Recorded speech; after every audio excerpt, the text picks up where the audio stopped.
గత 5 దశాబ్దాలుగా ప్రతి జనరేషన్ కి తగ్గట్టు బ్లాక్ బస్టర్లు ఇస్తూ వస్తున్న సంస్థ వైజయంతి మూవీస్. కానీ ఈ సంస్థకు ఆ పేరెలా వచ్చిందో ఎవరు పెట్టారో తెలుసా? 1974లో చలసాని అశ్వనీదత్ 21 ఏళ్ల వయసులో కె విశ్వనాథ్ గారి ఓ సీత కథతో సినీ పరిశ్రమలో అడుగుపెట్టారు. కానీ ఆ కుర్రోడి స్వప్నం ఇంకెంతో పెద్దది. నటరత్న నందమూరి తారక రామారావు గారంత పెద్దది. ఎన్టీఆర్ గారితో సినిమా సాధ్యమేనా? పట్టు వదలని విక్రమార్కుడిలా మొండితనము పట్టుదల కాని చివరికి ఎన్టీఆర్ గారి అపాయింట్మెంట్ సాధించారు.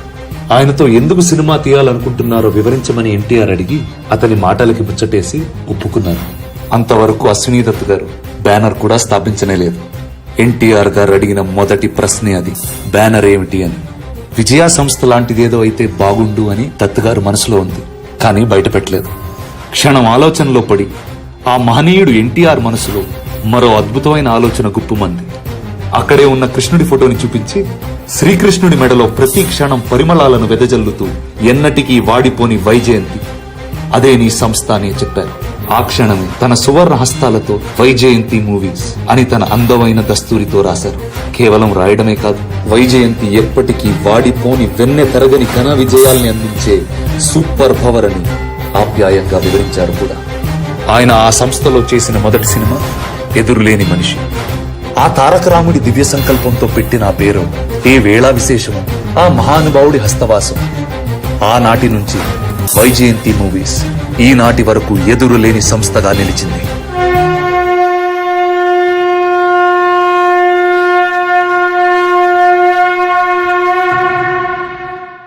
వైజయంతి మూవీస్ ఎదురులేని మనిషి నుంచి కల్కి 2898 AD వరకు 50 గ్లోరియస్ ఇయర్స్ తెలుగు సినిమా వాడి ఎంత ఉందో రుచి చూపించి భారతీయ సినిమా పరిశ్రమకి వేడి పుట్టించి అటు క్లాస్ ఇటు మాస్ ప్రేక్షకుల నాడి పట్టి బాక్స్ ఆఫీస్లో రికార్డుల పైడి పట్టించినటువంటి సంస్థ వైజయంతి మూవీస్. అసలు తెలుగు సినిమా పరిశ్రమలో ఒక తలమానికమైనటువంటి నిర్మాణ సంస్థ మాత్రమే కాదు, తెలుగు సినిమా రంగానికి తలలో నాలుక అశ్వనీదత్ గారు. సో ఈ 50 గ్లోరియస్ ఇయర్స్ గురించి మనం వారితో ముచ్చటించేద్దాం. దత్ గారు నమస్కారం and congratulations. Thank you very much. అసలు ఏమేమి అద్భుతాలు సృష్టించారు. 50 ఏళ్ల ఈ ప్రస్థానం ఇదంతా ఒక ఎత్తు అయితే, ఈ కల్కి 2898తో మీరు సృష్టిస్తోంది ఒక ప్రభంజనం. అసలు ఈ ప్రభంజనాన్ని మీరు 50 ఏళ్ల నాడు వైజయంతి ప్రారంభం అప్పుడే శంఖం పూరించారా? ఎన్టీ రామారావు గారు నన్ను పిలిచి నామకరణం చేసిన తర్వాత వెనక్కి తిరిగి చూడకుండా సాగిపో అని ఆశీర్వదించారు. ఆ షీట్ ఇచ్చేటప్పుడు, ఆ టైటిల్ రాసిన షీట్ ఇచ్చేటప్పుడు వెనక్కి తిరిగి చూడకుండా సాగిపో, నీకు ఎదురు లేదు అని అన్నారు. ఒక ఎదురులేని మనిషితో ప్రారంభమైంది ఈ ప్రస్థానం. అసలు ఆ టైటిల్ తోటే మీరే ఎదురులేని మనిషి అయ్యారు ఈరోజు. నెక్స్ట్ యుగ పురుషుడు ఇలాంటివన్నీ every title I see, every film I see ఒక బంగారమే, ఒక ట్రెండ్. ఐ ఆల్వేస్ ఫీల్ ఏంటంటే సుడి ఉంటే సరిపోదు, ఎంత అలజడి ఎంత తాకిడి అయినా సరే ఒక కొత్త ఒరవడికి నడక నేర్పించాలి అనే తపన పడ్డారు మీరు. ఇది మీకు ఎలా స్వతహాగా వచ్చింది? అంటే ఒక విజయవాడ నుంచి ప్రారంభమైన ప్రస్థానం సినిమాల్లో ఇంత బలంగా నాటుకోవాలన్న దృక్పథం ఎక్కడి నుంచి వచ్చింది? తెలియదమ్మా ఎక్కడి నుంచి వచ్చిందో అనేది. నేను ట్రైన్ ఎక్కిన రోజున ఎన్టీ రామారావుతో సినిమా తీయాలి అనుకుని వచ్చిన రోజున అదే దృక్పథంతో ఆయన దగ్గరికి వెళ్ళాను. నా మార్కెట్ ఏమంత బాగాలేదు, నీకు తెలియదు, అయినా నువ్వు చక్కగా స్టూడెంట్వి, ఇంకా చదువుకోవాల్సింది ఉంది కదా, ఇంకెందుకు అప్పుడే ఎందుకు వచ్చావు? లేదండి నా జయం ఇది, మీరు వద్దంటే ఇక్కడే ఉంటాను తప్ప నేను వెళ్ళను అన్నాను. బెజవాడికి వెళ్ళను అన్నా. అప్పటికి ఇంకా మీ స్టూడెంటా సార్? అంటే అయిపోయిందమ్మా, డిగ్రీ అయిపోయింది. డిగ్రీ పైన ఇంకేమన్నా చేయొచ్చు కదా అన్నారు ఆయన. అంటే నేను చేయనండి, మీతో వ్యాపారం చేయాలని వచ్చాను. 2 రోజులు ఆలోచించుకుని సరే అన్నారు. అట్లాగే ఎదురులే మనిషి స్టార్ట్ అయింది. ఒక రోజు అడిగారు, సినిమా నిర్మాణం అనే ఒక అంశం. నేను ఓ సీత కథ అని ఓ సినిమా తీశాను, శర్మ నేను పార్ట్నర్స్. అది మా సావరెన్ సినీ ఎంటర్ప్రైజెస్ అని ఆ బ్యానర్ మీద తీశాను. ఆ తర్వాత ఇది సపరేట్గా వచ్చి చేశాను. సో దీనికి శ్రీకారం చుట్టింది, ఈ పేరు పెట్టింది, ఎదురులేని మనిషి అనే శంఖం పూరించింది ఎన్టీ రామారావు గారు. అన్నీ ఎన్టీ రామారావు గారు. ఆయనే ఆశీర్వదించి వెళ్ళి తట్టి పెట్టి పంపించారు. చాలా కృతజ్ఞుడిని. వెనక్కి తిరిగి చూసుకుంటే ఇవాళ 50 ఏళ్ళు అయిందా నేను వచ్చి, అప్పుడే 50 ఏళ్ళు అయిపోయింది అని అనిపిస్తుంది. రెండోది కరెక్ట్, అప్పుడే 50 ఏళ్ళు అయిపోయింది, ఇంకా చాలా చేయాల్సింది ఉంది అని.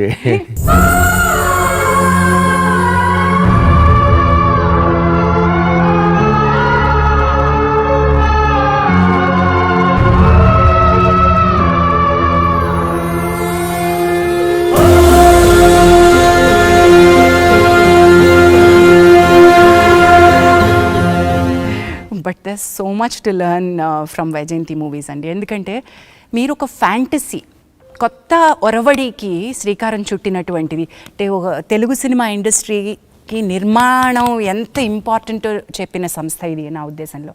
ఎందుకంటే ఒక దర్శకుడి కళ, ఒక కథారచయిత బలం, ఇవన్నీ ఒక ఎత్తు అయితే అది నమ్మి ఆ ఫ్యాంటసీని తెరకెక్కించడానికి కూడా ఒక ధైర్యం కావాలి. What is it behind that fantasy? ఏం నమ్మారు మీరు? నేను అన్న ఎన్టీఆర్ గారితో సినిమా తీయాలి అనుకుని వచ్చాను. ఆయనతో ఫస్ట్ నేను అనుకుంది ఏంటంటే, నాగేశ్వరరావు గారి లాగా ఆయన డాన్సులు అవి చేయట్లేదు, అవి చేస్తే చాలా బాగుంటుంది. అదే చెప్పాను నేను ఫస్ట్ సిట్టింగ్లోనే, మీరు ఒక డాన్స్ అవి చేయాలండి ఈ సినిమాలో, అయ్యే ఉంటే చేద్దాం బ్రదర్ అన్నాను. అలాగే నేను ఏది అడిగితే అది చేశారమ్మా. ఆ సినిమాలో 5 పాటలు ఎన్నో ఉన్నాయి, 5 పాటల్లోనూ డాన్స్ చేశారు ఆయన. అమోఘం అని ఆయనే అనుకునేవారు. పేరు పెట్టడం ఒక ఎత్తు అయితే మీరు ఏకంగా ఆయన ఫోటోనే వైజయంతిలో కృష్ణుడు అవతారంలో పెట్టేశారు. పెట్టానమ్మా. That is the kind of worship that you had. యుగ పురుషుడు తర్వాత నుంచి మీరు, బాపయ్య గారు, రాఘవేంద్రరావు గారు, ఇది ఒక ట్రయో అయిపోయారు. అవునమ్మా. అది అసలు అద్భుతం. ఎలాంటి సినిమాలు తీశారు సార్. అవునమ్మా.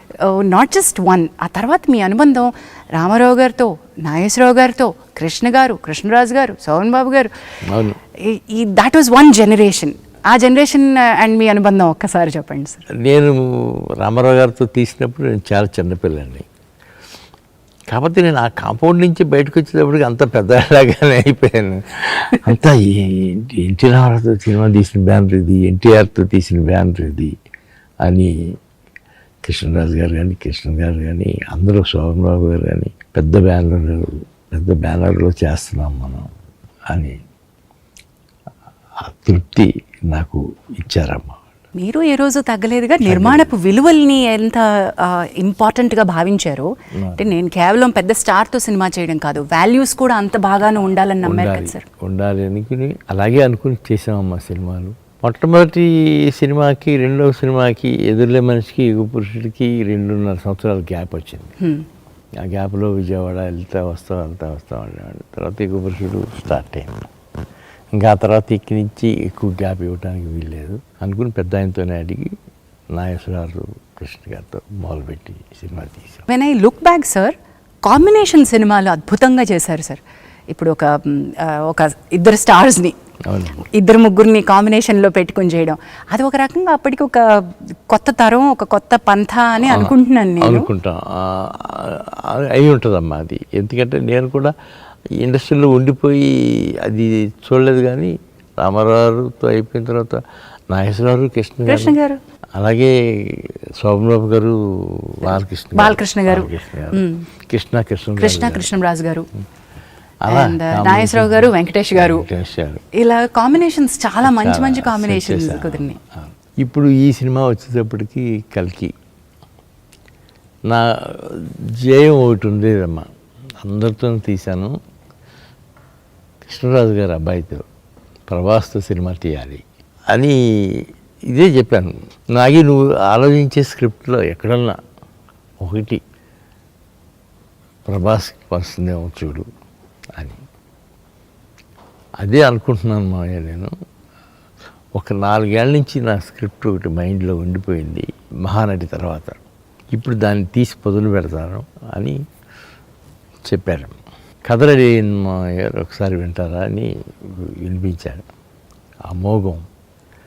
దీని గురించి ఎదురే ఉంది, వెళ్ళి ఆయనతో చెప్పి చూడు అని చెప్పాను. అట్లాగే వెళ్ళాడు, చెప్పాడు. ఆయన వెంటనే యాక్సెప్ట్ చేశారు. అండ్ నెక్స్ట్ వీక్ బాంబే వెళ్ళటం, ఆయనకి అమితాబ్ గారికి చెప్పటం, ఆయన వినటం, 1-2 సార్లు ఆలోచించుకోవటం, ఎట్లా చేస్తారు ఏంటి ఆయన అడగటం, ఇవన్నీ ఒక 2-3 వీక్స్ ఆయన వెంటనే ఓకే అన్నారు. ఆ తర్వాత ఎప్పటికో కానీ షూటింగ్ స్టార్ట్ అయిన తర్వాత కమల్ హాసన్ గారి గురించి ప్రపోజల్ రాలేదు. అప్పుడు ఆఖరిలో వచ్చినప్పుడు ప్రపోజల్ ఆయన కూడా వెంటనే దాదాపు 2 months టైం తీసుకున్నారు ఆయన, కమల్ హాసన్ గారు. తీసుకుని ఆయన వెంటనే ఓకే చేశారు. అంటే ఆయన నెగిటివ్ క్యారెక్టర్ ఉంది కదా నా దాంట్లో, ఎట్లా వస్తుంది ఏంటి అని ఆలోచించి ఆయన కూడా వెంటనే ఓకే చేశారు. వాళ్ళ పొద్దున్న సినిమా చూస్తూ ఉంటే నాకు అనిపించింది, ఇన్ని పాజిటివ్ క్యారెక్టర్స్, ఇన్ని నెగిటివ్ క్యారెక్టర్స్, ప్రభాస్ ఒక్కడ మీద ఆయన తలుచుకున్నాడు కాబట్టి ఆయనతో పాటు యావత్ క్యాస్టింగ్ అందరూ ఏకమై చేశారు ఈ cinema. Hats off to. Sir, అది అంటాం కదా, యూనివర్స్ మనం ఏదైనా ఒక బృహత్ కార్యాన్ని తలపెడితే మనకి తెలియకుండానే మనం కేవలం నిమిత్త మాత్రం అయిపోతాం, అది దాని అంతటా అది చక్రం నడిపించేసుకుంటుంది అని. కల్కి 2898 AD is India's pride sir.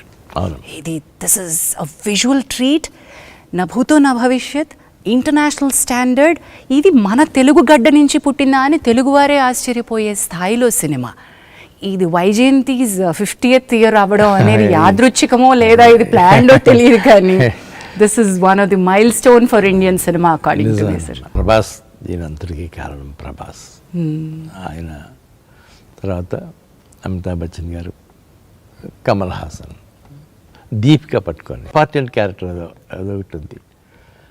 ఆవిడకి వెళ్ళి చెప్పారు, ఆవిడ వెంటనే ఓకే చేశారు. కథ వెంటనే ఈ భలే కథ అండి, ఇది మీరు బాగా ఆలోచించారు, నేను చేస్తాను, చెయ్యాలి ఈ సినిమా. ఇట్ ఈస్ ట్రూలీ మా అందరి, ఇన్ఫ్యాక్ట్ భారతీయ సినిమాకి ప్రైడ్ అని చెప్పినట్టుగా దిస్ ఇస్ అన్ అమేజింగ్ ఫీటే. ఎండ్ టైటిల్స్ చూసి నేను ఆశ్చర్యపోయాను, ఏంటిది ఒక పరిశ్రమ యావత్తు పనిచేసిందా ఈ సినిమాకి, ఇంతమందిని. సార్, ఏ రోజు కొంచెం ఓ చిన్న సంకోచం, ఒక ఏమంటాం, ఒక సందేహం, ఇలాంటివి ఏమన్నా వచ్చినాయా సార్? ఎప్పుడు రాలేదమ్మా. సినిమా మొదలుపెట్టి 3 yearsకి ఫినిష్ అయింది. ఈ 3 yearsలోనూ ఎక్కడా సందేహం కానీ డౌట్ కానీ అసలు ఎక్కడా ఎప్పుడు కలగలేదు. అతను వస్తున్నాడు, కెమెరా సర్దుకుంటున్నాడు, సినిమా షూటింగ్ స్టార్ట్ చేశాడంటే స్టార్ట్ అయినట్టే. అట్లా ఫస్ట్ 6 months షూటింగ్ మొత్తం రామోజీ ఫిలిం సిటీలో చేశాను. ఆ తర్వాత ఈ ఫ్లోర్ వచ్చి ఇక్కడ సెట్ వేసి ఇక్కడ ఈ ఫ్లోర్ చూసి నెక్స్ట్ ఇక్కడే షిఫ్ట్ అయిపోదాం అని చెప్పి ఇట్లా 2.5 సంవత్సరాలు ఇక్కడే తీసాం సినిమా. మొత్తం ఈ స్టూడియోలోనే అయిపోయిందమ్మా.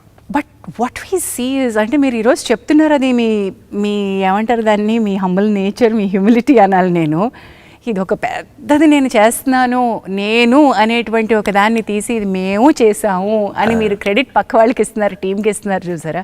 That is your humility sir. ఇదంతా టీం వర్కే, నాది ఏమీ లేదమ్మా.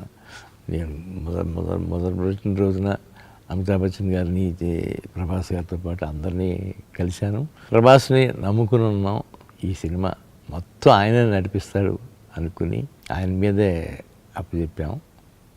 అలాగే రిజల్ట్స్ కూడా ఇవాళ దానికి అనుగుణంగా వచ్చింది. Amazing sir, congratulations. And today your 1000 crore club సినిమాలో ఉన్నారు.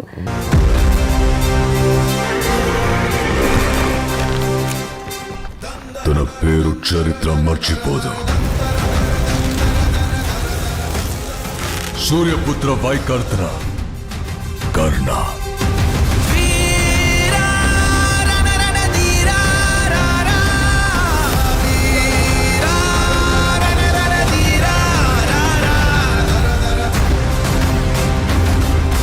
The kind of budget, the kind of expanse, అంటే దానికి ఉన్నటువంటి సామర్థ్యం ఏంటో ఈ సినిమా రుజువు చేస్తుంది. ఎంత పెట్టాలో, ఎంత తీసుకెళ్లాలో అనేటువంటి స్కేల్స్ని.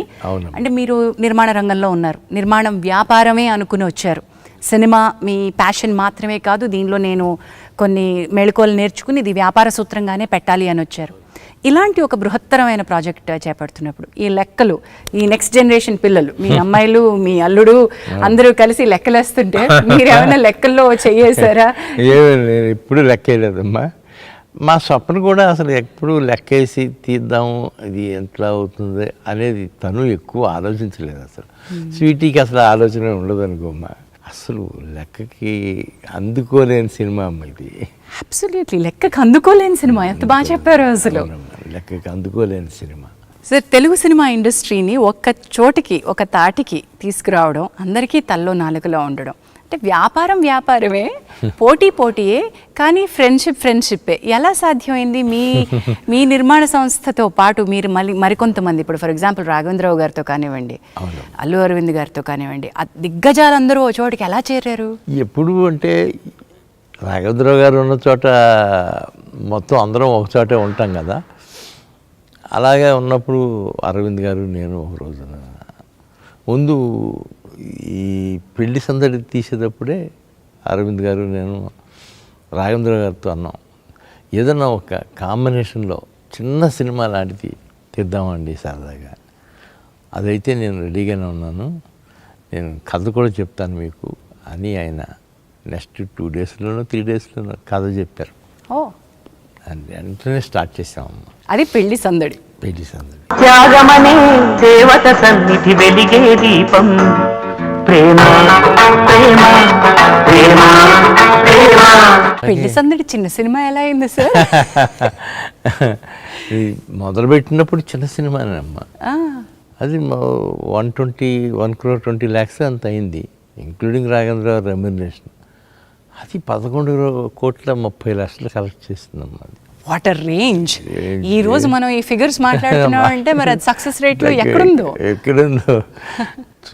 చెప్పలేమమ్మా. అది తర్వాత పరదేశీ తీసాం, అది కూడా పర్వాలేదు. ఆ తర్వాత ఇంకా నేను రాఘవేంద్రరావు గారు కలిసి స్టూడెంట్ నెంబర్ 1 అని తీసాం.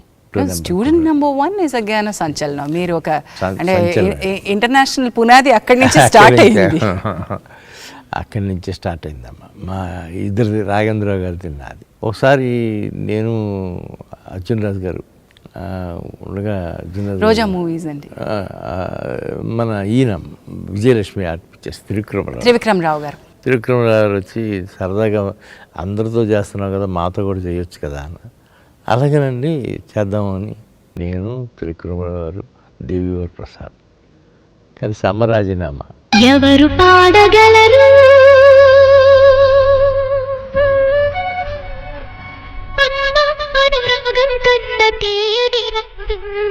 ఇది చూడండి. అంటే మనం సినిమా గురించి మాట్లాడినప్పుడు నిర్మాతలు ఒక్క చోటికి రావడం ఏంటి, ఒక స్నేహపూరిత వాతావరణంలో వ్యాపారం చేయడం ఏంటి? అట్లాగే అమ్మ రాజీనామా అట్లాగే అది సూపర్ సక్సెస్ అయిందమ్మా. అది బాగా విపరీతమైన పేరు వచ్చింది. దానికి తోడు ఇంకా ఎప్పుడు వెనకెదిరి చూసుకోలేదమ్మా, అట్లాగే వెళ్ళిపోతా ఉన్నాయి సినిమాలు. బట్ ఐ మస్ట్ సే, ఈ ఇండస్ట్రీలో ఫ్రెండ్షిప్ నిలబెట్టుకోవడం అనేది చాలా కత్తి మీద సాము లాంటిది. ఎప్పటికప్పుడు పరీక్షలు వస్తానే ఉంటాయి. మరి మీ బెస్ట్ ఫ్రెండ్స్, ఆ ఫ్రెండ్షిప్, ప్రయాణం, అవన్నీ ఎలా జరుగుతూ వస్తున్నాయి ఇప్పటికీ? మీరు అందరూ అంతే ఆణిముత్యాలు. అవునమ్మా. నేను అరవింద్ గారు ఇప్పుడు కంటిన్యూ అవుతున్నాళ్ళలో నేను అరవింద్ గారే ఉన్నాం ఇండస్ట్రీలో, అప్పటి నుంచి ఇప్పటి వరకు కూడా. అవును. అట్లాగే ఆయన పెద్దగా నాకు ఫోన్ చేసి ఎంకరేజ్ చేస్తుంటారు. ఏంటి ఆ సినిమాలు ఎలా తీస్తున్నారండి, మీకే తరత ఏంటి, మీరే తీయగలుగుతారు ఇట్లాంటి అని ఆయన అంటుంటారు, నేను ఆయన అంటుంటాను. బట్ ఇప్పుడు ఒక కాంబినేషన్స్, తెరపై వెలిగినటువంటి ఒక ప్రభ మీ కాంబినేషన్లో ఒక ఒక అద్భుతాన్ని మేము చూసాం. అది జగదేక వీరుడు అతిలోక సుందరి. మీరు తలపెట్టినటువంటి యజ్ఞాల్లో చాలా యజ్ఞాలు ఒక ట్రెండ్ సెట్టింగ్ అయితే, జగదేక వీరుడు అతిలోక సుందరితోటి ఎక్కడెక్కడ రికార్డులు వర్షానికి కొట్టుకుపోయేలా చేశారు. తుఫాన్లో సినిమాని హిట్ చేశారు. జగదేక వీరుడు అతిలోక సుందరి మామూలు సినిమా కాదు. మరి దాని రిలీజ్ మామూలుగా ఎలా ఉంటుంది? 1990 మే 9న రిలీజ్ డేట్ ఫిక్స్ చేశారు. అప్పట్లో అతి పెద్ద బడ్జెట్. పాటలు ముందే రిలీజ్ అయ్యి సెన్సేషన్ క్రియేట్ చేశాయి.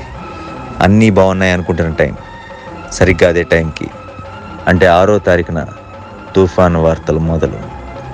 సినిమా ప్రింట్స్ కూడా ఎలా పంపాలో తెలియని పరిస్థితి. భారీ వర్షాల దెబ్బకి ఎక్కడ ట్రైన్స్ అక్కడ ఆగిపోయాయి. చెట్లు, కరెంట్ స్తంభాలు కూలిపోయి మొత్తం రాష్ట్రం అతలాకుతలం. ప్రింట్స్ పంపడం ఎలా? కానీ రిలీజ్ అవ్వకూడదు. తుఫాన్ని ఎదిరించి చెప్పిన డేట్కి రిలీజ్ చేయాలని పట్టు. థియేటర్స్లో కూడా మోకాల్లోతు నీళ్ళు. చివరికి ప్రొజెక్టర్ రూమ్లో కూడా నీళ్ళే. అలాగే పాపం అక్కడక్కడ మార్నింగ్ షోలు పడ్డాయి. అన్ని అంచనాలున్న అంత భారీ సినిమా కళ్ళ ముందు భవిష్యత్ నీటి పాలైపోతుంది. చేసిన పబ్లిసిటీ అంతా వర్షాలకి మట్టి కొట్టుకుపోయింది. ఇక కూర్చొని బాధపడితే ప్రయోజనం లేదు. విజయవాడ వెళ్ళి జరగాల్సింది ప్లాన్ చేద్దామని అశ్విని దత్ గారు, రాఘవేంద్ర గారు విజయవాడ వెళ్ళారు. 11వ తారీఖున విజయవాడ వెళ్ళగానే ముందు రాఘవేంద్రరావు గారిని మనోరమ హోటల్లో దించి దత్ గారు తన ఇంటికి వెళ్ళారు. ఇంట్లో కరెంట్ లేదు. ఓ చిన్న లాంతర వెలుగులో దత్ గారు, శ్రీమతి, ఫాదర్ ధర్మరాజు గారు, దత్ గారు ముగ్గురు ఆడపిల్లలు భోజనం చేస్తున్నారు.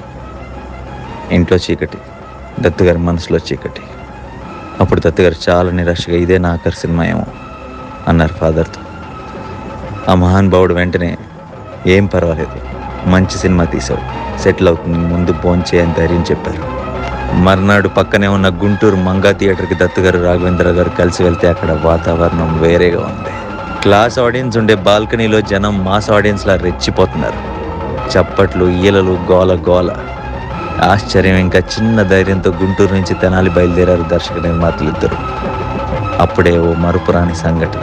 ఎన్టీ రామారావు గారు ఆ టైంలో మాజీ ముఖ్యమంత్రి, అపోజిషన్ లీడర్ హోదాలో తుఫాన్ ప్రాంతంలో టూర్ చేస్తూ అక్కడ ఎదురయ్యారు.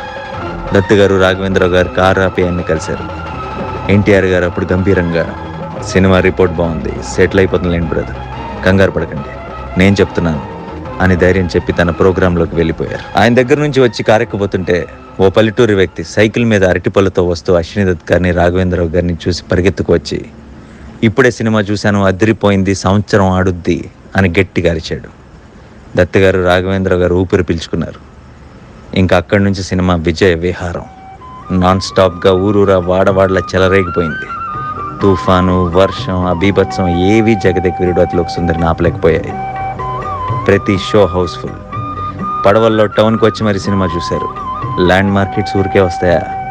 తెలుగు సినిమా చరిత్రలోనే జగదేక వీరుడు అతిలోక సుందరి అంటే ఓ తుఫాన్. 30 ఏళ్ళయింది. ఓ చిన్న డౌట్ మిగిలిపోయింది. ఉంగరం ఏమైంది? ఉంగరాన్ని మింగిన చేప ఏమైంది? అపూర్వమైన గంధర్వగానమేదో నా మదిలో మొదలుగుచున్నది. వెనక్కి తిరిగి చూసుకుంటే ఎలా అనిపిస్తుంది సార్ ఆ సినిమా గురించి? ఒళ్ళు గగురు పడుతుందమ్మా. జగదేక వీరుడు అతిలోక సుందరి అది మొదలుపెట్టినప్పుడే మేము అదే అనిపించింది, ఈ సినిమాలుకి భిన్నంగా ఏదో తీయాలి, బాస్ కాల్చిస్తే తీయాలి అని అనుకుని జగదేక వీరుడు అతిలోక సుందరి కథ రెడీ చేస్తే ఆయన బాగా ఇంప్రెస్ అయ్యి, ఆ తర్వాత ఆయన కూడా 1.5 month 2 months ఈ కథ మీద కూర్చున్నారు. దాదాపు ఆ కథ మీద 27 మంది రైటర్స్ వర్క్ చేశారు. 27 మంది 27 మంది పరచూరి బ్రదర్స్ తప్ప మిగతా వాళ్ళు అందరూ వర్క్ చేశారమ్మా. సత్యానందం, అల్లమూరి వీరేంద్రనాథ్, జింజాల, తమిళియన్స్ ఎంతోమంది. అట్లాగే అది స్టిల్ రికార్డ్స్ అన్నీ కొట్టిందమ్మా. ఎన్నో సెంటర్లలో 100 రోజులు 200 రోజులు కూడా ఆడింది. థియేటర్లో మోకాల వరకు నీళ్ళల్లో కూడా కూర్చుని చూసారంటే, ఒక తుఫాను ఆంధ్రప్రదేశ్ని వణికిస్తున్నా సరే ఎంటర్టైన్మెంట్ అది ఇచ్చిందంటే ఎంత గొప్పతనం అది, ఎంత గొప్పతనం. అలాగే అప్పటి నుంచి మొదలయ్యి చిరంజీవి గారికి నాకు ఎనలేని ఫ్రెండ్షిప్, అది వెళ్ళలేని ఫ్రెండ్షిప్ అంటాను సార్ నేనైతే. వెళ్ళలేని ఫ్రెండ్షిప్ నిజంగా అండి. 4 సినిమాలు చేసామమ్మా. 3 సినిమాలు అయితే అసలు అమోఘం. జగదేక వీరుడు చూడాలని ఉంది, ఇంద్ర ఇంద్ర అమ్మ ఇంద్ర. ఇంద్ర ఇప్పుడు ఆణిముత్యాలు, తర్వాత జై చిరంజీవి, అది కూడా బాగానే. Yes the range that the films have, అంటే మీరు ఎంత హంబుల్గా ఎలా ఉండగలుగుతారా అని నాకు ఎప్పుడూ ఆశ్చర్యంగా ఉంటుందండి. ఒక స్థాయిలో, పతాక స్థాయిలో మీరు రికార్డులు చూశారు, అంతే స్థాయిలో సింపుల్గా ఈ సినిమా ఆడలేదు అనే అంత సింపుల్గా తీసుకోగలిగారు. ఎలా తీసుకున్నారు మీ కొన్ని బాక్స్ ఆఫీస్ దగ్గర అనుకున్నంత సాధించని సినిమాల్ని? నాకు ముందే కొద్దిగా సినిమా మొదలుపెట్టగానే కొంతకాలం అయిన తర్వాత అనుమానం వస్తుందమ్మా, ఏదో కొద్దిగా మన టేస్ట్లో లేకుండా పక్కకి వెళ్తా ఉంది అని. అలాంటప్పుడు అది మెంటల్గా ప్రిపేర్ అవుతాను నేను కూడా ముందుగానే. ఓహో, ఇది మన దారిలో లేదు, దీనికి ఖర్చు అంటే ఇవాళ ఖర్చు అదుపు చేయలేము, దీన్ని అలా వదిలేసేయటమే తప్ప మనం చేయగలిగింది ఏమీ లేదు అని అనుకుంటాం. సో ముందే ప్రిపేర్ అయిపోయారు కాబట్టి అది బాక్స్ ఆఫీస్ దగ్గర దాని నంబర్స్, దాని రాబడులు ఎఫెక్ట్ చేయలేదు మిమ్మల్ని? చేయలేదమ్మా. బాగా వర్స్ట్ అయిన అయ్యాంలే, మనం కూడా సినిమాల మీద సినిమాలు తీసి ఒక 2 years 3 years రెస్ట్ తీసుకుందాం అని అనుకున్నా. ఆ టైంలోనే మా పిల్లలు వచ్చారు. వాళ్ళు వచ్చి కరెక్ట్గా ఎవడే సుబ్రహ్మణ్యం సినిమా స్క్రిప్ట్ తీసుకొచ్చారు. చూడండి అమ్మా, ఇప్పటికీ మీరు కూడా నాలాగానే చిన్న చిన్న అకౌంట్లో ఇది. అప్పటికి వీళ్ళు స్టార్ట్ చేసి సినిమా ఇండస్ట్రీకి మీరు మీట్ అయిపోయారు వాళ్ళు కూడా. వెన్ దే స్టార్టెడ్ చాలా డిఫరెంట్ సినిమా తీశారు. ఇప్పుడు బాణం వాజ్ అన్ అమేజింగ్ ఫిల్మ్, నాకు ఎంత ఇష్టమో బాణం. సీతారామం కూడానమ్మా వాళ్ళు తీసుకొచ్చి నాకు అప్పచెప్పిన స్క్రిప్టే. డాడీ హను బాగా చెప్పాడు సార్, డాడీ విన్నాను, నిజంగానే అందులో విషయం ఉందమ్మా, కూర్చుంటే మనకు వర్కౌట్ అవుతుంది అని ఒక 2-3 months వరుస పెట్టి కూర్చున్నాను నేను హను. అందుకనే అది ఆ సినిమా ఆ షేప్కి వచ్చింది. స్వప్న కానీ స్వీటీ కానీ ఎక్కడ కాంప్రమైజ్ అవ్వలేదు అసలు, ఎక్కడ ఏ విషయంలోనూ. సార్ ఇక్కడ ఒక క్వశ్చన్ అడుగుతాను సార్. సినిమా ఇండస్ట్రీలో లెగసీ ఆర్ వారసత్వం ఇవి మేము చూస్తూనే వచ్చాం, కానీ ఒక ఇంటి నుంచి వచ్చినటువంటి వారసత్వంలో, నేను ఇక్కడ జెండర్ అనట్లేదు సార్, ఇంకా చాలామందితో పోటీ ఏమో, కానీ మీ అమ్మాయిలు వేరు సార్, మీ అమ్మాయిలు బంగారాలు. The way that they have పుణికి పుచ్చుకోవడం, అంటే వ్యాపార సూత్రాలని, ఏ సినిమాకి ఉన్నటువంటి కళాత్మకతని, వ్యాపార సూత్రాలని వీళ్ళు సంగమించి మేళవించినట్టు నాకు తెలిసి ఇంతవరకు జరగలేదేమో అనుకుంటున్నాను సార్. నేను అదే అనుకుంటానమ్మా, ఖచ్చితంగా నేను అదే ఫీల్ అవుతాను. నా పిల్లలు కదా వీళ్ళు ఎంత కష్టపడుతున్నారు. ఈ కల్కికి అయితే 3 years నాన్ స్టాప్గా కష్టపడ్డారు. హ్యాట్స్ ఆఫ్ టు దెమ్ అని అనిపించింది. అది ఎవడే సుబ్రహ్మణ్యంతో ప్రారంభమై ఉండాలి. అంటే ఆ గురి, పిల్లలు వాళ్ళ అభిరుచి, నాగి కుటుంబంలోకి అల్లుడై రావడం, అక్కడి నుంచి ఒక దిశ మారింది అనుకుంటున్నాను నేను. జాతిరత్నాలు తీసేటప్పుడు కూడా వాళ్ళిద్దరూ నాగీతో కలిసి తీశారు మా జాతిరత్నాలు అనేది అసలు ఎలాంటి సినిమా అమ్మా అది కూడా. సార్ అది కోవిడ్ తర్వాత తెరలు తెరుచుకుంటే మళ్ళీ ఒక తెరలుగా నవ్వి రికార్డులు తెరలుగా మళ్ళీ రాసుకోవచ్చు అన్నట్టుగా తయారైన సినిమా. I was so proud of Jathiratnalu Dutt గారు. ఐ కాంట్ టెల్ యూ, థియేటర్కి వెళ్ళి కూర్చుని ఏడ్చాను నేను. ఆ సినిమా నవ్వించిన సినిమా అయినా కూడా ఐ వాజ్ క్రైయింగ్. ఎందుకంటే మళ్ళీ ఇలాంటి రోజు మనం సినిమా ఇండస్ట్రీ చూస్తుందా, థియేటర్కి జనాలు వచ్చి కూర్చోగలిగే రోజు ఒక పాండమిక్ తర్వాత జరుగుతుందా అనుకున్నాం. మనం ఇప్పుడు మహానటికి వద్దాం. This is again Indian cinemas pride. Today మేము కల్కి గురించి ఎంత గర్వంగా చెప్పుకుంటామో, ఒక మహానటి, ఒక సీతారామం, వీటి గురించి కూడా చెప్పుకోవాలి. మహానటికి ముందు, మహానటి తర్వాత నేను అనేంత స్థాయిలో సినిమా తీశారు sir. That is always a pride. మీకు ఎలా అనిపిస్తుంది సార్ ఈ సినిమా వెనక్కి తిరిగి? నిజంగానమ్మా, ఆ 2 సినిమాలు కూడా మహానటి, ఆ 2 గ్యాప్లో తీయటం కాదమ్మా, అసలు సినిమా అంటే ఇదేనేమో అన్న లెవెల్లో తీసింది. వీళ్ళు ఇలా కాక ఇంకో రకంగా సినిమా తీయలేరా అనిపించింది సార్. ఏంటి సింపుల్గా వీళ్ళు సినిమాలు చేయలేరా అని. చాలా చాలా గొప్పగా తీస్తే సినిమాలమ్మా 2. ఒక విషయం చెప్పండి సార్, ఒక సూత్రం, వ్యాపార సూత్రం, మనం కమర్షియల్ ఎలిమెంట్, ఇదిగో ఇంత పెడుతున్నాం, ఇంత వస్తుంది, దీనికి ఎంత మనం చేయాలి అనే లెక్కలేవో ఉంటాయి కదా. ఈ పిల్లలు కథల కంటెంటే ఒక డ్రీమ్ బియాండ్ ఇండియన్ స్క్రీన్స్ కంటెంటే మీకు ఎలా అనిపించేది? నేను ఎక్కడ వీళ్ళకి పబ్లిసిటీలో కానీ బడ్జెట్లో కానీ రిస్ట్రిక్షన్స్ పెట్టలేదమ్మా. మీరు రిస్ట్రిక్షన్స్ పెడితే పాడైపోతారమ్మా, ఎటు కాకుండా అయిపోతుంది. మీరు ఓపెన్గా తీసేయండి, పర్వాలేదు, నేనున్నాను కదా, చూసుకుందాం. అంతకు తప్ప మీరేమి కాంప్రమైజ్ అయ్యి ఇది అది అని అనుకుని 2 గంతులు వేయద్దు అని చెప్పాను. అలాగే మోస్ట్ సక్సెస్ఫుల్ పిక్చర్గా తీశారన్నమాట. వాళ్ళిద్దరికి hats off to them. Hats off and amazing strength. Sir పర్ఫెక్షనిస్ట్లు అండి, బాగా. ఏం పర్ఫెక్షనిజం అండి అది? హౌ? కొన్ని చూసి చూడనట్టుగా వెళ్ళాలమ్మా అని మీరు ఎప్పుడైనా సలహా ఇచ్చారండి ఆడపిల్లలిద్దరికి? లేదండి, నేను ఇప్పుడు ఇవ్వలేదమ్మా అసలు. మీరు అనుకుందే తీస్తున్నారు కదమ్మా, ఏంటిది ఏంటి? కాదు డాడీ, కొద్దిగా ఎక్కువైంది. ఎక్కువైతే అవుతుందమ్మా, దానికి ఏంటి సమస్య ఏముంది పెద్ద? సో రక్తం నుంచి వచ్చిందా ఇది? Okay. So as I was telling you, మనం we have to talk about Sitaramam అనే ఒక సినిమా గురించి మీరు ఇందాక చెప్తూ, ఈ సినిమాకు 2 నెలల కథ కూర్చున్నాను అన్నారు కదండి. ఏ పాయింట్ మీకు చాలా బాగా అనిపించింది? ఎలాంటి విషయాల్లో మీరు కథ దగ్గర కూర్చుంటారు? ఇది అసలు పాయింట్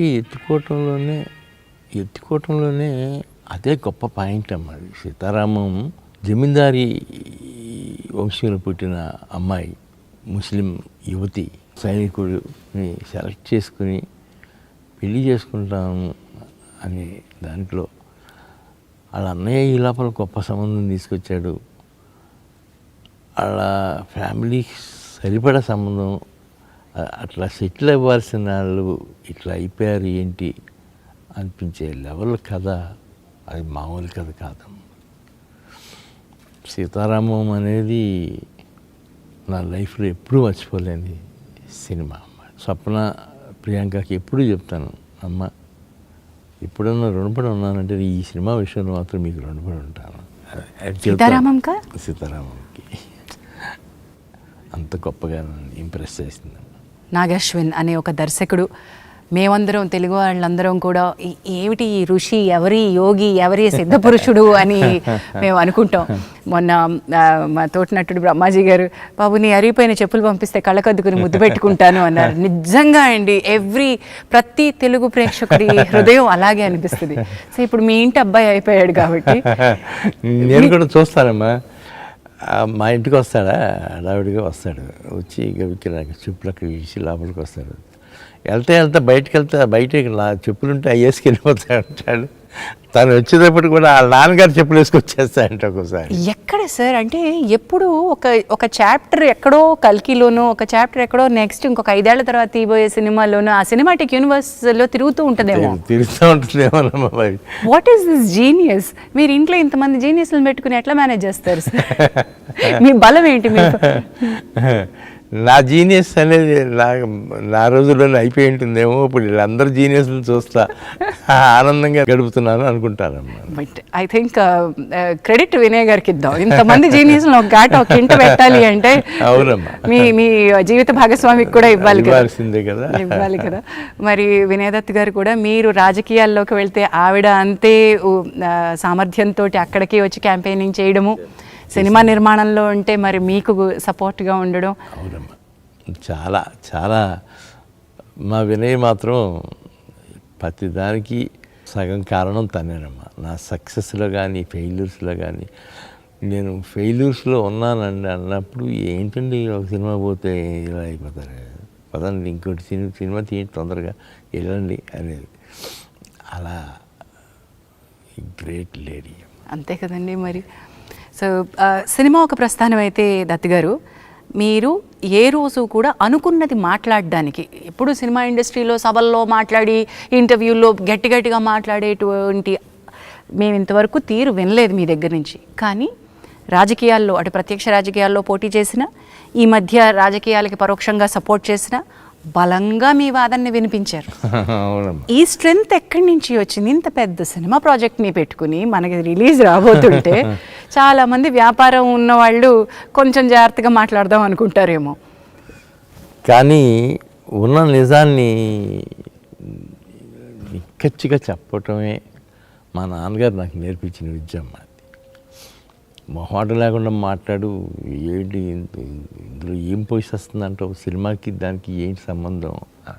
జగన్మోహన్ రెడ్డి గారి విషయంలో మాత్రం నేను ఎక్కడ డిఫర్ అవ్వలేదమ్మా. ముందు ఆయన చాలా ఫ్రెండ్లీగానే ఉండేవారు. మా రెండో అమ్మాయి పెళ్ళికి వచ్చారు ఆయన. చంద్రబాబు గారిని జైల్లో పెట్టిన రోజున మాత్రం అక్కడికి వెళ్ళి చాలా ఎమోషనల్గా మాట్లాడాను. 160 సీట్లు పైన వస్తాయి చంద్రబాబు గారికి. ఈసారి ఖచ్చితంగా ఆయన సీఎం అవ్వబోతున్నాడు. ఆ లెవెల్కి వెళ్ళి మాట్లాడిన సందర్భం కూడా ఉంది. That's nothing wrong. మీరు పార్టీకి నిలబడ్డారు, పార్టీకి తరపున పోటీ చేశారు. వీఆర్ మొదటి నుంచి కూడా మీరు పార్టీ సింపథైజర్గా ఉన్నారు, పార్టీలో యాక్టివ్ రోల్ చేశారు. సో అక్కడ కాక ఇంకెక్కడ మాట్లాడతారు. So hats off to your. అంటే నిజానికి నిజం ఎప్పుడూ బరువుగా ఉంటుందంటండి, సైలెంట్గా ఉంటుందంట, బలంగా నిలబడుతుందంట. మిగతావన్నీ కూడా ఉలికులికి పడతాయి, ఎగిరెగిరి పడతాయి. సో అవి వాటి గాలిమానాన అవి వెళ్ళిపోతాయి. సో నిలకడగా ఉండడమే కావాలి. 50 ఏళ్ల పాటు ఒక సంస్థని ఇలా నడిపించడానికి ఒక 3-4 సూత్రాలు ఏమన్నా చెప్పండి సార్. ఏముందమ్మా, అందరూ మహానుభావులు యాక్ట్ చేశారు మన బ్యానర్లో. నేను వెళ్ళి సినిమా చేయమని అడిగితే వెంటనే చేసేసారు, ఇంక్లూడింగ్ పవన్ కళ్యాణ్ గారు కూడా. నేను బాలు కోసం వెళ్ళి ఇట్లా ముందు ఇంద్ర సినిమా చూశారు ఆయన. ఏమండి ఈ స్టేజ్లో మీరు అన్నయ్యతో ఇంద్ర తీశారు, మనసు అనేది ఎంత పులకించిందో అన్నయ్యకి నాకు కూడా. నేను మీతో వెంటనే సినిమా చేస్తాను, అట్లా బాలు చేసాము. ఎస్. అండ్ అశ్విని దత్ గారు is not just a film maker, he's a king maker. ఇది నా పర్సనల్ ఒపీనియన్. నాతో చాలామంది ఏకీభవించే వాళ్ళు ఉంటారు. You introduced kings to the cinema, you made kings. వాళ్ళు స్టాల్వార్డ్స్, వాళ్ళ రంగాల్లో వాళ్ళు స్టాల్వార్డ్స్గా నిలబడ్డారు. But you for me are a king maker sir. చాలామందిని మీరు ఇంట్రడ్యూస్ చేశారు, చాలామంది పాత్వే పేవ్ చేశారు. నేను ఏదో చేశానని నేను ఎప్పుడు ఏం ఫీల్ అవనమ్మా. కాకపోతే నేను తీసిన 50-60 సినిమాల్లోనూ ఇలాంటి క్యారెక్టర్స్ని ఇవ్వటం, వాళ్ళ ఇది చేస్తూ ఉంటే నేను ఆనందపడటం, ఇవి ఎక్కువగా జరిగినాయి అమ్మ. I'm very happy for that.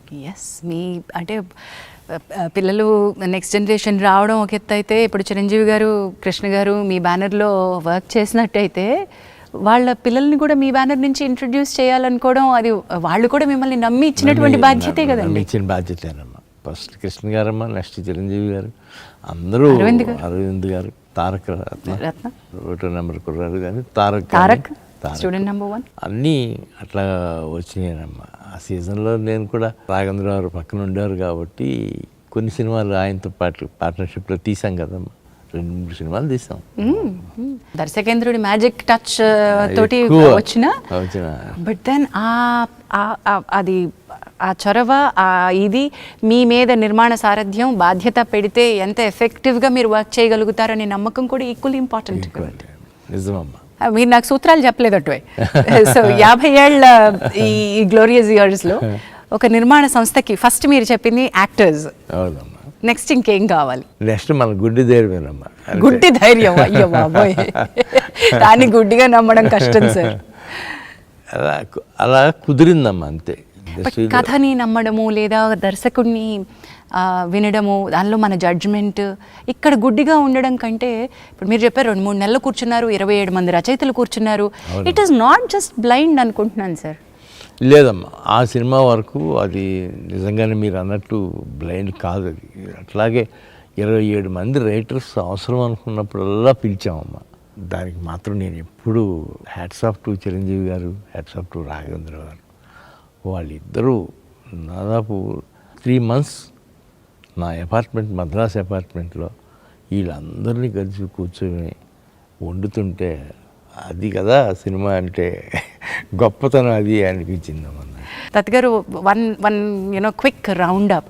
Today కల్కి 2898 AD, ఇది కలికాలం. ఎప్పటి వరకు కల్కి ఎప్పుడు వస్తారో తెలియదు కానీ మా అందరికీ కూడా ఎదురు చూపులు వదిలేసి వెళ్ళిపోయారు. The last it's a cinematic verse. ఇందులో ఎన్ని సినిమాలు వస్తాయో మాకు తెలియదు, ఎన్ని కథలు ఎన్ని క్యారెక్టర్లుగా చెప్తారో మాకు తెలియదు. బట్ మేము చూడాలనుకుంటున్న ఇమ్మీడియట్ నెక్స్ట్ భాగం సంగతి ఏంటి? దాని నుంచి మాకు ఏమైనా కొంచెం ముందు తురుపు ముక్కలు వదులుతారా? దాని నెక్స్ట్ భాగం రెడీగానే ఉందమ్మా. ఈ ఇయర్ ఎండింగ్కి రెడీ అవుతుంది అది.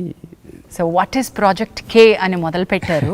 ఆ ప్రాజెక్ట్ కే అనే ఆ ఆసక్తిని కలిగించి ఇప్పుడు కల్కి నెక్స్ట్ ఏమవుతుంది అనే ఆసక్తిని రగిలించి వాట్ ప్రభంజనాలు సృష్టిస్తున్నారో దీని సామర్థ్యం ఇంకా ఎంత ఉందో మనం వేచి చూడాల్సిందే. వైజయంతి మూవీస్ పేరు పెట్టింది ఎన్టీ రామారావు గారు.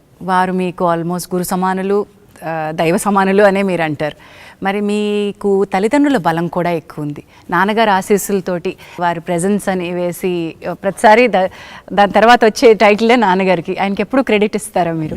ఎప్పుడు నాన్నగారు గురించి నేను మర్చిపోలేనమ్మా. ఆయన లేకపోతే నేను లేను కదా.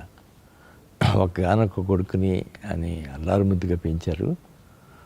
నేను ఈ సినిమా రంగంలోకి వెళ్తాను అన్నప్పుడు ఆయన మనసు కొద్దిగా బాధపడి ఉంటుంది. వారు అప్పటికి ఏ రంగంలో ఉన్నారండి?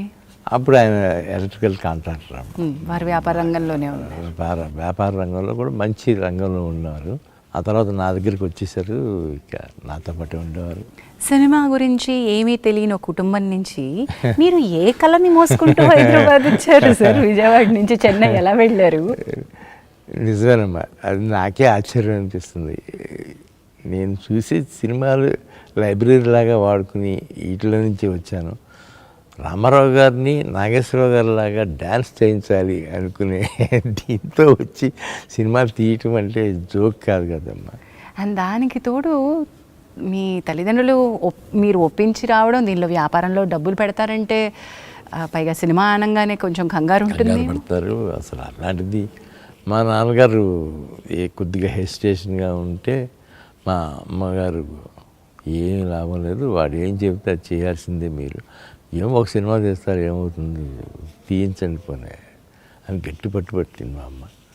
ఇంకా అలాగే ఒక సినిమా అంటే ఎక్కడ ఆగుతుందమ్మా అది. అలాగే ఎదురులేని మనిషి దగ్గర నుంచి ఆయన కూడా ఇంప్రెస్ అయిపోయారు మా ఫాదర్. సో తర్వాత సినిమా నిర్మాణంలో వారేమన్నా ఎప్పుడన్నా ఒక సలహా ఇవ్వడమో లేకపోతే మీకు ఏమన్నా పాలు పంచుకోవడం ఎప్పుడు ఉండేదమ్మా, డిస్కషన్ జరుగుతూ ఉండేది. చాలా బాగా తీశారు ఇది ఒకటి, ఈ కొద్దిగా అది జాగ్రత్త పడి ఉంటే పోయేదిరా రావేసిందాం, సరేలే ఏముందిరా మళ్ళీ ఇంకో సినిమా తీస్తాం. రావచ్చండి, మా మంచి సినిమా సార్, మంచి సినిమా, నాకు చాలా ఇష్టమైన సినిమా. బట్ దాన్ని మీరు అన్నట్టుగా ఎక్కడో చోట కథలో ఆ టైంకి లోపం ఉంది కానమ్మా. ఆర్ఎల్స్ అది చాలా చాలా క్లాసీగా తీసిన సినిమా సార్. క్లాసీగా తీసిన సినిమా. మీరు ఏ లెవెల్ని సినిమా స్థాయి ఎంత పెట్టాలో దానికి ఏ రోజు తగ్గించలేదు. ఇన్ఫ్యాక్ట్ సినిమా స్థాయిని ఎప్పటికప్పుడు అలా పెంచుకుంటూ వచ్చారు sir. The way that you made films, you believed, మీరు కథని నమ్మారు, మీరు దర్శకుడి యొక్క విజన్ని నమ్మారు, ఆ స్టార్ యొక్క వాల్యూస్ని ఏమాత్రం తగ్గించలేదు. అదే మీ బలం అనుకుంటాను సార్. నేను నిజమేనమ్మా, నేను కూడా వెనక్కి తిరిగి చూసుకుంటే నా సినిమాలు అన్నీ మిగతా సినిమాలకి అంటే చాలా డిఫరెంట్గా ఉంటాయి. మిగతా ప్రొడ్యూసర్స్ తీసే సినిమాల కంటే మరి నా అదృష్టం అనుకోవాలా లేకపోతే నేను సెలెక్ట్ చేసిన విధానం ఏంటో తెలియదు, కానీ సినిమా వస్తుంది, అమ్మయ్య కాలక్షేపం జరిగిపోద్ది, సమ్మర్లో కానీ వింటర్లో కానీ ఎక్కడైనా సరే అనే మాట ప్రేక్షకులు ఒక సరికొత్త. కొన్ని సినిమాలు థియేటర్లోనే చూడాలి. So this is a theater film. దిగ్విరుడు Athiloka Sundari ఎలా అయితే ఒక తుఫానులో జనాన్ని థియేటర్లకి రప్పించిందో, దత్ గారు మీరు తీసిన ఎన్నో సినిమాలు థియేటర్లు వెలవెల్లబోతున్న టైంలో మళ్ళీ తిరిగి కళకళలాడేలాగా జనాల్ని రప్పించేయండి. అది మీకే కుదిరింది. ఇది కల్కి వచ్చే ముందు ఒకసారిగా ఏంటి అనాలిసిస్ అంటే 6 నెలలు దాదాపు 7 నెలలు 9 నెలల నుంచి సినిమా లేదు సార్. స్తబ్దత, థియేటర్లన్నీ మూసేస్తున్నారు. ఇలాంటి పరిస్థితుల్లో మీరు వచ్చి ఇప్పుడు అర్జెంటుగా దీన్ని గంట కొట్టాలి, దీన్ని ఎక్కడో కొడతారు మీరు, మీ మీద నమ్మకం ఉంది అని అంటే నిజంగా బరువు బాధ్యత పెరిగిపోయింది. జయగంట కొట్టారు సార్, మామూలు గంట కూడా కాదు. తిరిగి రమ్మనే జయగంట కొట్టింది కల్కి. అండ్ విజయ ఘంటా పదంలోకి దూసుకెళ్ళిపోతుంది. ఇంకా ఎక్కడికి వెళ్తుందో, దీని సామర్థ్యం ఎక్కడుందో అన్న తెలియదు, ఇప్పట్లో ఏమీ తెలియదు. ఇవాళ సడన్గా ఇవాళ ఏమైనా తగ్గుతాయి అనుకుంటే నిన్న బాగానే ఉంది, ఇవాళ మళ్ళా బాంబే నుంచి అక్కడి నుంచి అదే ఫోన్లు అయ్యే కనెక్షన్స్ మారుమోగిపోతూ ఉన్నాయి. యూ యాజ్ అ ప్రొడ్యూసర్ ఒక multi starrer, multi language starring. ఇందులో మీరు గమనిస్తే నాగీస్ విజన్లో రకరకాల జాతుల సమ్మేళనం కనిపిస్తుంది. యాక్టర్స్లో కూడా కన్నడ, తమిళ, మలయాళ, బెంగాలీ, ఎన్ని రకాలు, ఎంతమంది ఆర్టిస్టులు. అంటే నేను అమితాబ్ బచ్చన్ గారు, దీపికా పడుకోన్, ఇలా ప్రభాస్ గారిని పక్కన, ఇలా పెద్దవాళ్ళని పక్కన పెడితే ఎలాంటి కాస్ట్ అండి, ఎలాంటి ఆర్టిస్టులు. ద వే దట్ విజన్కే అందనంత గొప్పగా తీశారు. అది entire credit goes to Nagi and my 2 daughters. అంతేనమ్మా. నేను తక్కువ వెళ్తూ ఉండేవాడిని షూటింగ్లకి. నేను వెళ్ళినప్పుడల్లా ప్రభాస్, అమితాబ్ బచ్చన్ గారు, కమల్ హాసన్ వీళ్ళు ఎవరున్నా నేను వెళ్ళేవాడిని. కానీ the credit goes to my daughters. You must be a proud father than a proud producer. Yes, డెఫినెట్గా అమ్మా, ప్రౌడ్ ఫాదర్. పుత్రికోత్సాహం అనుభవిస్తున్నారు దత్ గారు. నిజంగా మా గుండెల నిండా పండగగా ఉంది మీకు. I wish and bless that ఈ కల్కి ప్రస్థానం ఎన్ని సినిమాటిక్ యూనివర్స్లో ఎన్ని సినిమాలు వస్తే అన్ని ప్రస్థానాలకి ఇదే జయగంట కొట్టాలని కోరుకుంటున్నాను సార్. సో టాకింగ్ అబౌట్ థియేటర్కి జనాలు రప్పించడం, ఇంకోటి కూడా గుర్తు చేస్తాం మీకు, మహానటి టైంకి కూడా అదే జరిగింది. అవును, కొంత సైలెంట్గా ఉన్న పీరియడ్లో మహానటి థియేటర్లకి జనాన్ని ప్రభంజనంలో రప్పించింది. అవునమ్మా. అది ఈవెన్ శుభలగ్నం కూడానమ్మా. శుభలగ్నం నా పర్సనల్గా నాకు అప్పుడు ఏదో 1-2 ఫెయిల్యూర్స్ తగిలినాయి. ఆ తర్వాత కృష్ణారెడ్డి గారు ఒకరోజు ఆఫీస్కి వచ్చి, ఏంటండి ఖాళీగా ఉన్నారేంటి, మీరు సినిమా మొదలు పెట్టండి, నేను చేస్తాను అన్నారు వచ్చి. అరే ఏదో వండర్గా ఉంది కృష్ణారెడ్డి గారు, మీరు చేస్తారంటే నేను వెంటనే మొదలు పెడతానని. వెంటనే మొదలు పెట్టామమ్మా. శుభలగ్నం కథ చెప్పి వెంటనే ఆయన సినిమా తీసిచ్చారు. అది అందుకని కృష్ణారెడ్డి గారు ఒకటి నేను ఎప్పుడూ మర్చిపోతాను. సో దాట్ ఈస్ ఆల్సో మీరు అప్పటి వరకు చేసిన సినిమాలన్నీ ఒక ఎత్తు అయితే, శుభలగ్నం కూడా ఒక చిత్రమైన ఫ్యామిలీ జానర్లో వచ్చిన సినిమా. అలాంటివి ఎప్పుడు అసలు రాలేదమ్మా, ఎప్పుడు చేయలేదు కదా ముందు. తర్వాత మళ్ళీ చేశారో లేదో తెలియదు కానీ తర్వాత కూడా చేయలేదు అమ్మా. ఎక్కడో చోట చిన్న ఫ్యాంటసీను లేకపోతే స్కేల్ ఎక్కువ ఉన్న సినిమా మీది. సినిమాకి నార్మల్ కథ నార్మల్గా ఉంటే మీకు ఆనవేమో అనుకుంటూ ఉంటాను సార్ నేను. ఒక స్థాయి పెద్దగా ఉండాలి దానికి. దెన్ ఆల్సో అదర్ లాంగ్వేజెస్ గురించి మాట్లాడుకుందాం. మీరు కేవలం తెలుగు ప్రొడ్యూసర్గా ఆగిపోలేదు, మీ సినిమాలు అదర్ లాంగ్వేజెస్లో మీరే తీశారమ్మా. నేనే తీశాను. అవన్నీ కూడా బాగా సక్సెస్ఫుల్గానే రన్ అయినాయి అమ్మా. నాకు కూడా హిందీ డిస్ట్రిబ్యూటర్స్, హిందీ వాళ్ళందరూ కూడా బాగా కోఆపరేట్ చేశారు. నిజంగా మేమందరం మీ 50 సంవత్సరాల పండుగని తెలుగు ప్రేక్షకులు పండుగ చేసుకునే విధంగా కల్కినిచ్చారు సార్. Wonderful and God bless you and your family abundantly. Thank you sir.